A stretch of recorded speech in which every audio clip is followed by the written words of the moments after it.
चालू ने अपने व्लॉग का टाइटल रखा ससुर जी के लिए गिफ्ट, और फनी एक फोन लेकर आया क्योंकि उनका फोन खराब हो गया है और उसी के लिए ये टाइटल डाल दिया कि ससुर जी के लिए गिफ्ट। यार पहले तो शर्म नहीं आई कि अपने बाप के लिए कोई चीज लेके जा रहे हो तो तुम गिफ्ट दोगे? मतलब तुम इतने बड़े आदमी हो गए हो जो कि बाप को गिफ्ट दे सको। शर्म इस बात पे नहीं आई कि फोन पहले से ही खराब था जो मुंबई में दिलवा देना था और उसके बाद में आके यहाँ पर फोन दिलवा रहे हो। आज की डेट में क्या ये उम्मीद की जा सकती है कि वो खुद ये सब चीजें लेने जाएंगे? और क्या इस तरीके से जरूरत की चीज उनको दिलवाना गिफ्ट है? और इसके लिए तो ये बहुत बड़ी बात है, इसके जेब से पैसे जा रहे हैं ना चालू की, इसीलिए उसने ये टाइटल डाला है कि ससुर जी के लिए गिफ्ट। फोन पे पैसे खर्च किए हैं तो वसूलेगी भी।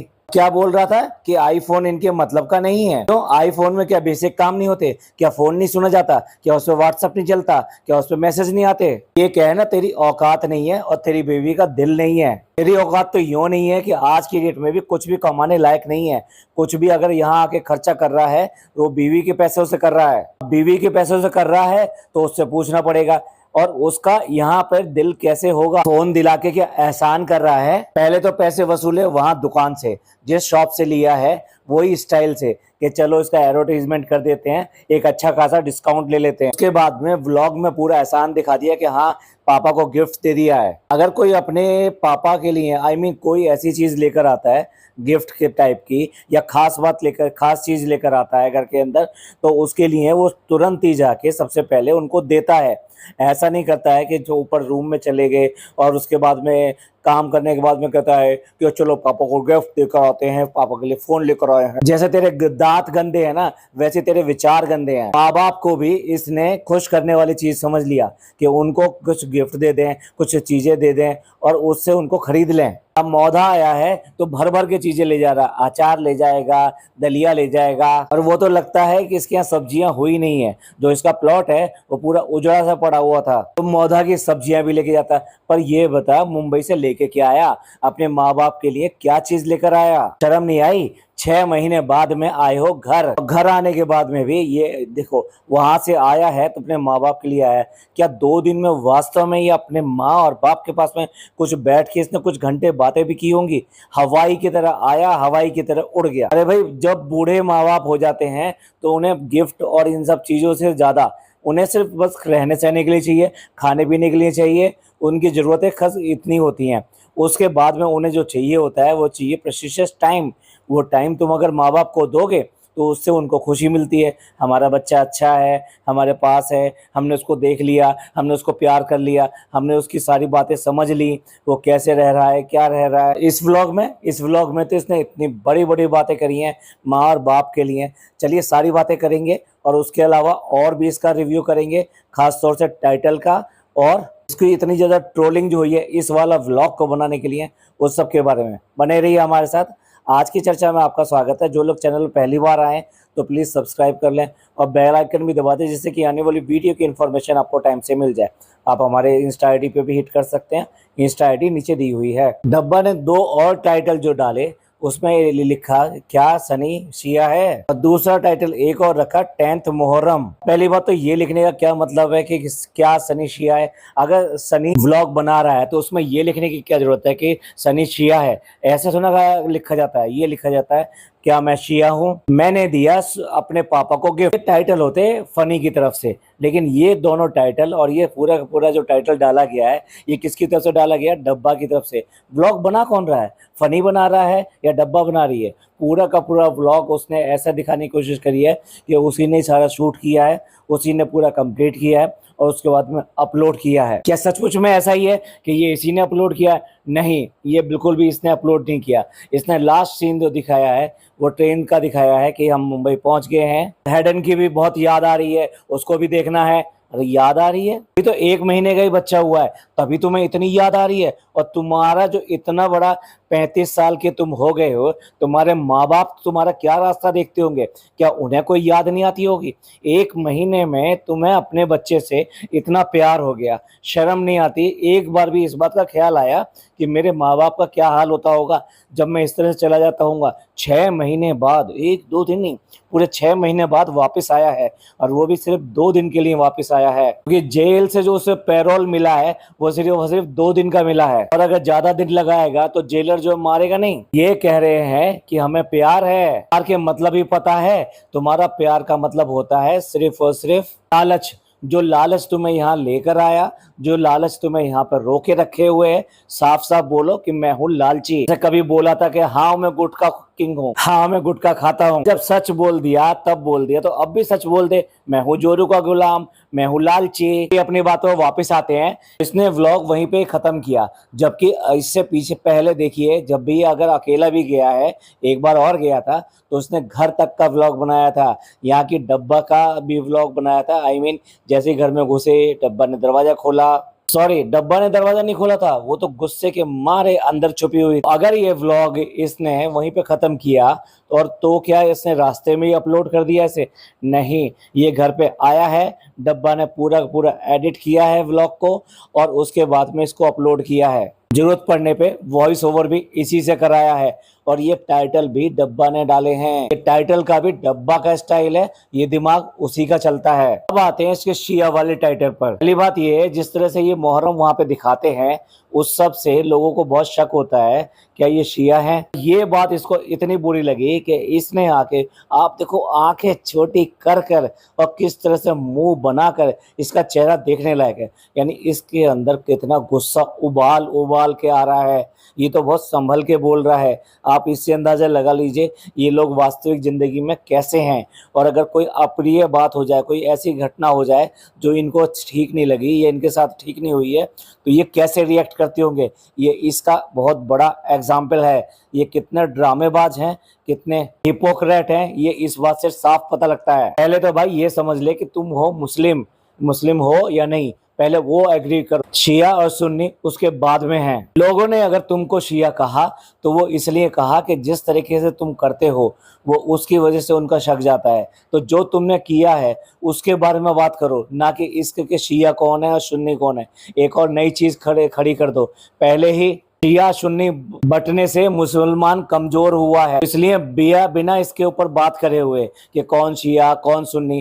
भाई अपने अपने तरीके हैं, शिया का कुछ अपने आर्गुमेंट्स हैं जो वो उस तरीके से मनाते हैं, सुन्नियों के अपने आर्गुमेंट्स हैं वो इस तरीके से मनाते हैं। उसकी बात को छोड़कर लोगों ने जो ऑब्जेक्ट किया है उसको जस्टिफाई करना था। आपने जो देखा होगा जिस तरह से अंगारों पर चलते हैं, अपने ऊपर बेल्ट या इस तरह का प्रहार करते हैं या और तलवारबाजी करते हैं, जुलूस निकालते हैं, तो ये उनका तरीका है। सुन्नियों का तरीका थोड़ा अलग है इसको करने का। यही वजह है कि बहुत ज्यादा ये लोग ट्रोल हो रहे हैं। पाकिस्तान में भी और हिंदुस्तान में भी सबसे ज्यादा रहने वाले जो लोग हैं वो सुन्नी हैं। ऐसे में इसका ट्रोल होना तो वाजिब ही था और इससे पहले भी ये ट्रोल हो चुके हैं। उसके बाद में भी हिम्मत देखिए इनकी, इन्होंने इस तरह का व्लॉग बनाया। लगता है डब्बा इस बुरी तरह से हताश हो चुकी है कि जिस तरह से उसके व्यूज गिरे हैं, उसने ये फैसला किया कि हाँ ठीक है इसके ऊपर भी व्लॉग बनाएंगे और वो यहाँ पर आया।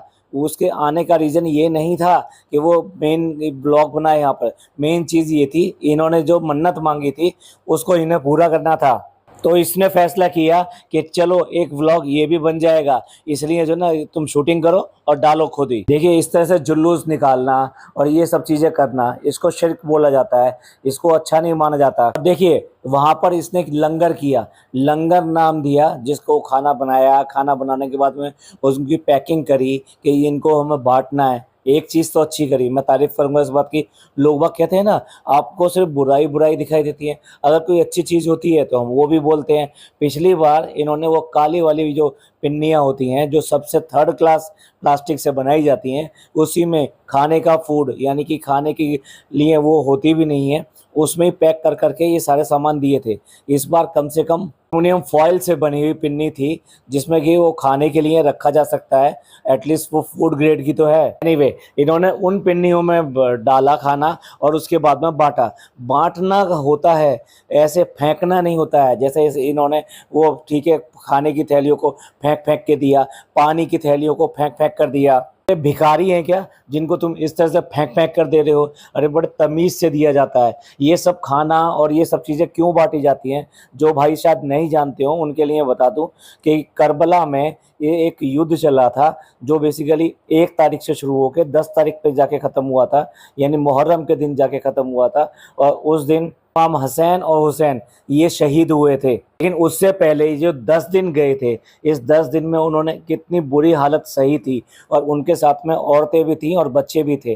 और वहाँ पर इस तरह का किया गया था कि जो पानी की जगह थी उस पर भी पहरा बैठा दिया गया था, यानी ये लोग पानी भी नहीं ले सकते थे। खाना बिल्कुल मुयस्सर नहीं था। लड़ाई के मैदान मतलब ये लड़ाई का मैदान भी नहीं था, बेसिकली ये वहाँ गए थे और जहाँ इनको घेर लिया गया था। इस तरीके से हर रोज बच्चे, जो दूध मुहे बच्चे थे, वो भी मरते चले गए, यानी कि वो पानी के बिना प्यासे और खाने के बिना भूखे मरते चले गए। कुछ लोग युद्ध में शहीद हुए। तो जो लोगों को खाना नसीब नहीं हुआ था, जो लोगों को पानी नसीब नहीं हुआ था, तो उसी की याद में इस दिन जो है पानी पिलाया जाता है, शरबत पिलाया जाता है, और बड़े तमीज़ से पिलाया जाता है, बहुत अदब से पिलाया जाता है। और जो खाना बांटा जाता है वो भी बड़े अदब से बांटा जाता है, इस तरह से नहीं जिस तरह से ये फेंक फेंक के दे रहा है। ये क्या अपनी शान दिखा रहा था वहाँ पे, मैं क्या बन गया हूँ, मेरे क्या ठाठ हैं, और मैं जो इतना पैसा खर्च करता हूँ, मैं पूरे गांव को बंटवाता हूँ, मैं लंगर करता हूँ, मेरे नाम से लंगर होता है। अपने दोस्तों में सब में अपनी धाक जमा रहा था क्या? अब तक इससे पहले ये खुद लंगर लूटता रहा था, जिसमें एक बार याद है पिछली बार ये साबुन लूट कर लाया था, और पता नहीं क्या चीज़ लूट के लाया था, इसने जला के डब्बा को दिया था कि देखो ये मैं लूट के लाया हूँ। आई मीन पानी का बोतल थी, ऐसी चीज़ें थी। और ये सब चीज़ें मुझे ऐसी याद नहीं है कि क्या क्या चीज़ें लूट के लाया था, लेकिन ला के इसने डब्बा को दी थी। पानी की बोतल जैसी चीज़ वहाँ से ही लूट कर लेके आया था। शर्म नहीं आई? अगर ये किसी ज़रूरतमंद के पास में वो पानी पड़ जाता तो उससे कम से कम काम आता। इसके घर में कोई पानी की कमी है? आज ये धन्ना सेठ बना हुआ है कि मैं देखो अब सबको लंगर बांटता हूँ, मैं इस तरह से फेंक फेंक के सबको देता हूँ। खाना बना है, खाना कोई 1 मिनट में तो बन नहीं गया होगा, आराम से बना है, धीरे धीरे करके खाना बना है, वो धीरे धीरे करके पैक हुआ है। बड़े तमीज़ से, बड़े पेशेंस के साथ में, सब्र के साथ में आपको वो खाना उन लोगों तक को देना था जो कि जिनको आप देना चाहते थे। इसने जो सब चीज़ें दिखाई हैं, जिस तरह से मुहर्रम के ऊपर दिखाई हैं, उससे लोग बाग इतने ऑफेंड हैं, इतने गुस्सा हैं कि सारे कमेंट्स इसी तरीके से भरे हुए हैं। चालू अपी को मुश्किल से मुझे लग रहा है जैसे एक कमेंट मिला था जिसमें इसकी माँ की तारीफ़ की गई थी, यानी फ़नी की माँ की तारीफ़ की गई थी, उसने उसको हार्ट दे रखा था, वरना उसे कोई कमेंट ऐसा नहीं मिल रहा था जिसमें वो हार्ट दे सके। हो सकता है 2-4 जो ऐसे कमेंट हैं जिन पर हार्ट इसने दिया हुआ है वो इन्होंने खुद ही भी किए हों। और दोस्तों में धाक जमा रहा है कि देखो मैं जो है इस तरह से लंगर बनवा रहा हूँ, वहीं पे खाना सारा बन रहा है, और वहाँ पे सो कॉल्ड इसके दोस्त जो दिल्ली, मुंबई, पता नहीं जयपुर कहाँ से आए हुए हैं, सारों को देख के ऐसा ही लग रहा है कि जैसे बस गैंग इकट्ठा हो गया है। एक शॉट आता है जिसमें सारे लोग बैठे हुए हैं, घेरे में बैठे हुए हैं, और ये बस कोने पे ऐसे खड़ा हुआ है जैसे कोई बयान दे रहा हो, यही इज्जत है भैया तुम्हारी। और दूसरे में ओ हो बिल्कुल सेंटर में बैठा हुआ है, और चारों तरफ सब लोग कुर्सी लगा के बैठे हुए हैं। ये कौन सा पोस्चर हुआ? क्या दिखाना चाहते हो कि मैं सेंटर में हूँ और बाकी सब मेरे इर्द गिर्द हैं और मेरे नौकर हैं? वही सारे लोग जो वहाँ बैठ के खाना वहाँ बन रहा है वहीं पे बैठे पड़े हैं। क्या इनको मौसम का बिल्कुल भी अंदाजा नहीं था? जब कोई ऐसा काम करने बैठते हो, कोई बर्थडे हो, कोई शादी हो, कोई और कोई फंक्शन हो, और आप खाना बनवा रहे हो, वो भी बाहर मीन्स खुले में बनवा रहे हो, तो आप मौसम देखकर उसके हिसाब से करते हो। इवन देन मौसम ना भी हो तो धूप के टाइम हो तो तब भी तो आप टेंट लगाते हो और उसके अंदर थोड़ा सा खाना बनवाते हो। लेकिन भैया इन्हें कुछ पता ही नहीं है कि कैसे क्या करना है। और वहाँ पर आगे बारिश, और अगर धूप के ऊपर बारिश आई है तो भैया ये तो अल्लाह की मर्जी थी। तुम जैसी हरकतें कर रहे हो ऐसी ही तुम्हारे साथ आजमाइश ली जा रही है। बारिश क्या आई, इसको तो शैतानी ये कि मस्खरी का मौका मिल गया। और जितने भी हैं वो इससे कम एज के नहीं, उल्टा थोड़ा बहुत ज़्यादा ही एज के दिखाई देते हैं, और उनके साथ में पानी के साथ में ऐसे खेल रहा है कि जैसे मतलब बारिश में आने के बाद में मतलब वहाँ जाके बिल्कुल भी ये नहीं लग रहा है ये 35 साल का आदमी मैच्योर है नहीं है, ऐसे बच्चों की तरह वहाँ उनके साथ खेल रहा है। और ऊपर से पाइप लेके, बारिश के अंदर पाइप लेके एक दूसरे को भिगोने का काम कर रहे हैं। भाई जिस तरह से प्लॉट का हाल हो रहा है, आई मीन वहाँ कोई सब्जियां वब्जियां नहीं लगी हुई, वो जो पेड़ वेड़ लगे हुए थे वो भी नहीं लगे हुए।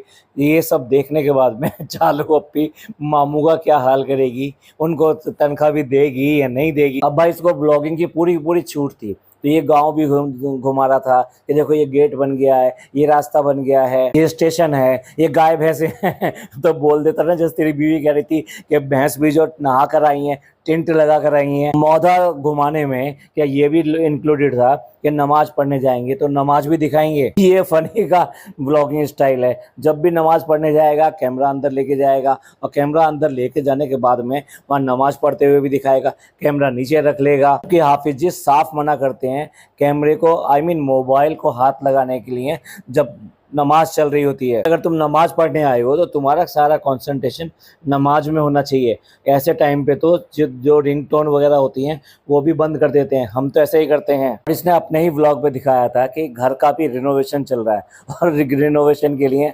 आर्किटेक्ट जो चुना है वो अपना भैया है। उन्हीं को क्या है, फ्री का पैसा मिला है, बीवी का पैसा मिला है, तो उसे ना पढ़ाई से पैसा मिला है ना काम करने से पैसा मिला है। यही वजह है कि उसको ये नहीं पता आर्किटेक्टर कहते हैं या आर्किटेक्ट कहते हैं। गांव के आदमी को ट्रैक्टर ही याद आएगा। सारे दोस्तों को लेके बैठा हुआ है, जो ट्रैवल एजेंसी के इसने ऑफिस खोला हुआ था वहां पर लेकर बैठा हुआ है। कहता है फ्रेंड्स मैं आ गया हूँ यहाँ पर और मुझे बड़ा सुकून मिला अपने पुराने दोस्तों से बात करके। क्यों तेरे को मना किया था अपने दोस्तों से बात करने के लिए, और मना किया था तो तूने मान कैसे लिया।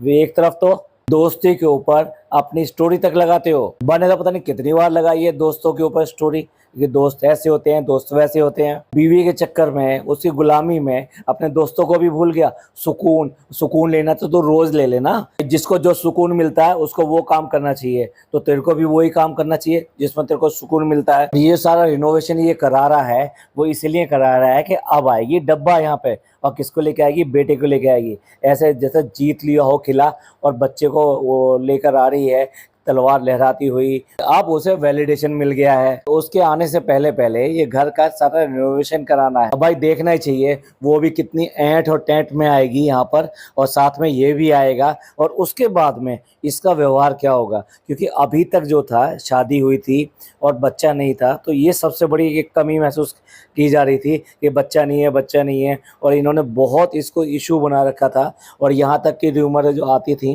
कि फनी ये कहता है कि अगर ऐसा नहीं हुआ तो वो दूसरी शादी करेगा।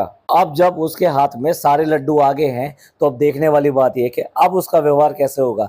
अब डब्बा का व्यवहार में अब आप अगला चेंज देखिएगा। जिन चीजों को वो बड़े सहज तरीके से ससुराल और इन सब के लिए करती रहती थी, देखने वाली बात यह है कि अब इसके दिमाग में और इसके काम में क्या चेंज आएगा। जैसे इन्होंने अपनी भाभी को जो डोरमेट बना के रखा हुआ है ना, फनी भी लगता है आने वाले टाइम में ऐसी डोरमेट हो जाएगा। भैया भाभी ने तो उसको डोरमेट बना ही रखा है। उसको इसी तरीके से तब पैर पोंछते हैं ना, वो कपड़ा होता है ऐसे ही रख रखा है। इसको बस रख रखा है और बस पैर पूछे जा रहे हैं अपने और लाते मारे जा रहे हैं इसको। और कहता है बच्चे की याद आ रही है और उसको भी बहुत प्रॉब्लम हो रही होगी, डब्बा को बहुत प्रॉब्लम हो रही होगी। भाई क्या प्रॉब्लम हो रही होगी, फीडिंग नहीं करा पा रही क्या वो। एक ही तो काम दे रखा है उसको कि बच्चे को बस फीड कराना है, बाकी तो सारे काम उसके जो है घर वाले करते हैं। उसके बच्चे को भी वही लोग रखते हैं, और उसके बाद में भी ये कह रहा है कि उसको बड़ी प्रॉब्लम हो रही होगी, तो जाके ना फीड करवा और जाके नैपी बदल उनकी। कह रहा है कि डब्बा को लेकर आएगा और हेडन को लेकर आएगा, और सब लोग जो पूछ रहे हैं कि वो बच्चा कैसा है। अरे चालू को नहीं पूछा क्या किसी ने भी? तब बच्चे के बाद में चालू का आता पता नहीं है या चालू को किसी ने पूछा ही नहीं। सबको पता है वो कैसी है, क्या ड्रामेबाज है, और यहाँ पे आके कितने नखरे तोड़ती है। एक चीज बहुत अजब लगी कि 2 दिन से वो यहाँ पे रहा, 2 दिन रहा और खाना पीना बनवाया भी और बांटा भी लोगों को, पर नानी जो है, नानी का कहीं अता पता नहीं है। एक सीन नहीं आया, एक उसके बारे में बात नहीं करी। जो खाना वाना बना था वो भी उसके घर पहुंचाया जा सकता था, लेकिन वो भी नहीं पहुंचाया। ये तो पूरे गांव में घूमता फिरा ना, तो क्या ये सब काम नहीं कर सकता था वो? असल बात ये है कि नानी ने लगता है अपना पाला बदल लिया है। आखिरकार वो अपने बेटों की तरफदारी ले रही है या बेटों की तरफ चली गई है। अब आप ही बताओ, ये वहां पे जाने से पहले अपनी माँ को मार्केट लेके गया और वहां पे जाके बच्चे के लिए बहुत सारे कपड़े खरीदे। दादी ये कपड़े दे रही है, भैया ये पैसे भी किसने दिए हैं? ये सारे उसी के पैसे से आ रहे हैं और उसी को ही वापस जा रहे हैं। मैं ये नहीं कह रहा कि जो दादी का कुछ दिल नहीं हो सकता अपने पोते को कुछ देने के लिए, बिल्कुल हो सकता है और वो बिल्कुल देना चाहेंगी। अगर उनके पास नहीं भी होगा तब भी देंगी।